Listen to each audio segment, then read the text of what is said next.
And when you get in, then, again, you leave, you check yourself at the door. Well, actually, you should check yourself before you left the house, but that's just another story. Because you do know worship don't begin when you're coming in. Worship should begin when you open your eyes. Because it is He that has opened them for you. Does it make any sense, y'all? All right. Oh, let's come on in here. Let's come. All right. One of the things that purpose, I want to deal with purpose real quick, and I'm just going to say a couple of things, and I'll be finished in about 5 minutes. One of the very first things that we've already talked about in terms of coming into offering up this burnt offering before the Lord, the first thing that has to be worship. The second thing is, when you talk about the animal that is used, it is an atonement, not so much just for the major sins, but it is also an atonement for what we call the unintentional sins. Mm-hmm. Which means you got people say, well, we sin every day because we don't know what we do. Well, first of all, if you offer the right sacrifices, God will either show up the sin that you're supposed to change from or cover it. Because people, technically, when you're putting the animal, it's almost as if when you're putting your hands on the animal, it's as if you're transferring your sins to the animal, and the animal now acts as your covering. Does it make any sense? You ever heard of the scapegoat?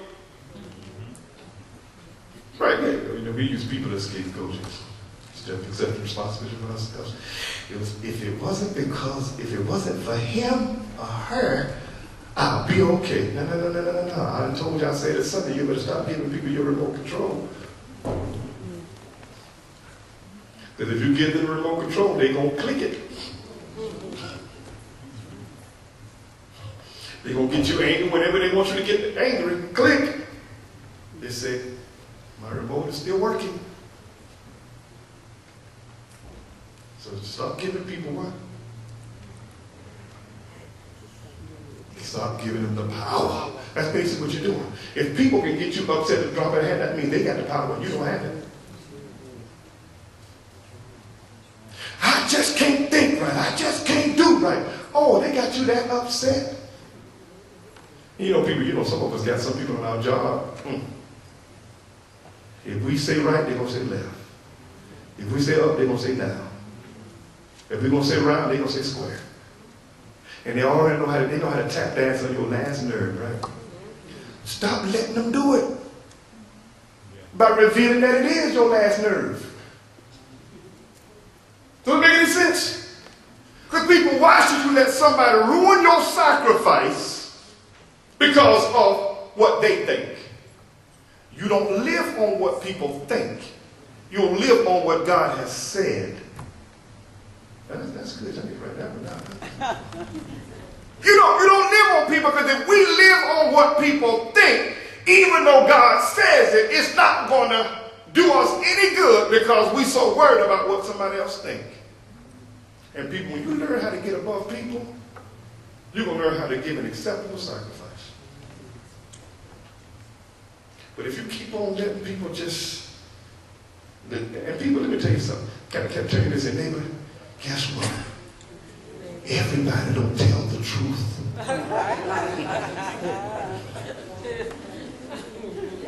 And just because it came from the horse's mouth, don't mean the horse is talking.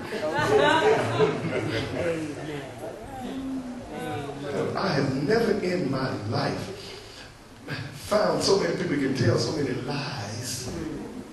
Some of the lies don't even make sense. And sometimes I say, no. Does it make sense to you? It sounded kind of right. Okay. It don't even make sense. How can a person be in two places at the same time? But I know he was over in the house. No, he wasn't. He was right here. But all I'm saying, people, and it seems elementary, but it seems like it plagues us a whole lot. We sit there and we let stuff that others say that we know is not true upset us. I'm going to say it again. We let people We know what they say is not true and we still upset.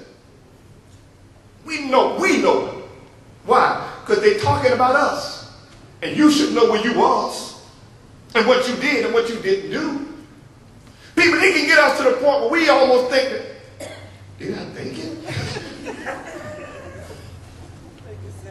Right. You start even second guessing.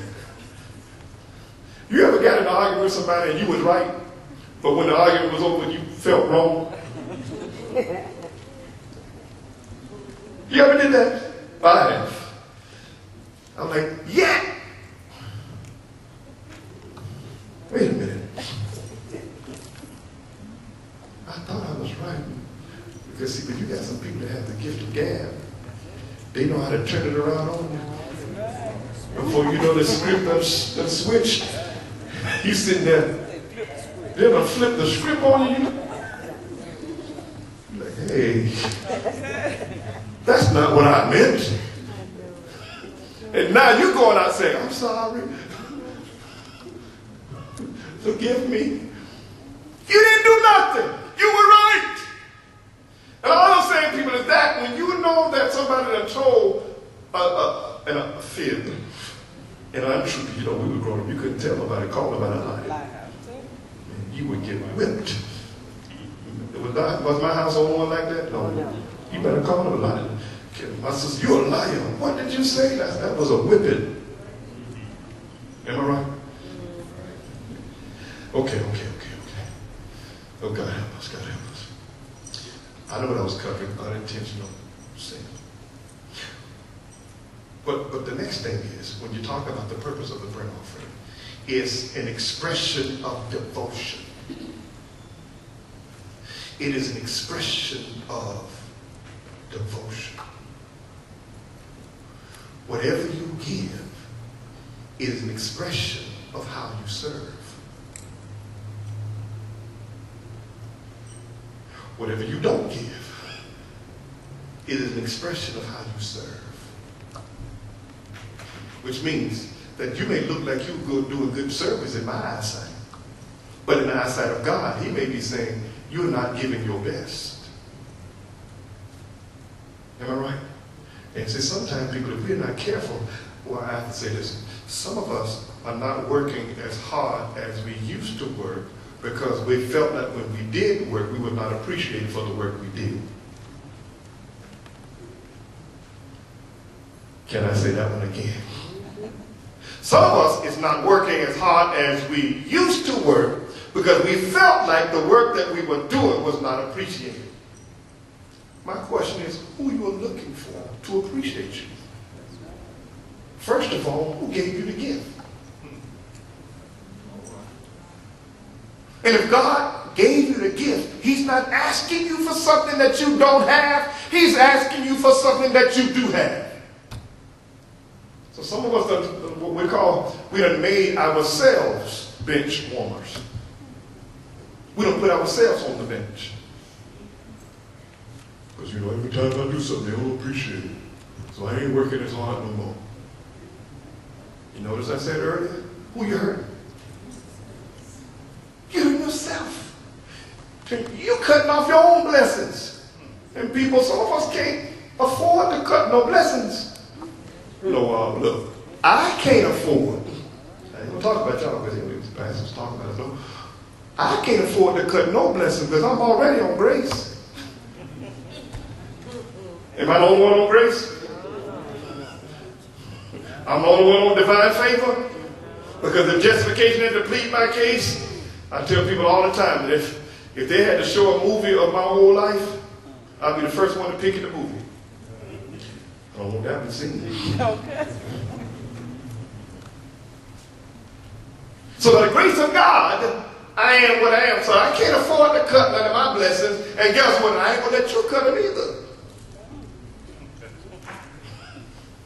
Okay. Devotion. So that means that we have to be devoted to the Lord from our burnt offering. Also, the last two words. And I said commitment. Commitment and complete surrender to God. Complete. What does complete mean? All. I beseech you, therefore, brethren, by the mercies of God, that you present what? Your bodies as a living sacrifice, wholly acceptable unto God. Wholly acceptable. Now, we can look at H-O-L-Y, or we can look at W-H-O-L-L-Y. I didn't think I know how to spell it. Right? He wants both of them. Because if he said, I want all of the sacrifice, and all of the sacrifice was to be burned, and the only thing that was supposed to be left over, make sure I'm right, the only thing that was left over when it came to this burnt offering was the skin. The skin was left over. And the skin was, if I'm not mistaken, given to, the skin was the priest's portion. Okay? All right. So commitment. And the last thing is total surrender. What does it mean to surrender? That's a question I'm asking you. What does it mean to surrender? I said it earlier. Yes. If you surrender, when you surrender, you have no more power. You have no more rights. You are no longer in control. Now, I don't know about you, but I've made a mess of enough stuff. I don't need to be in no more control.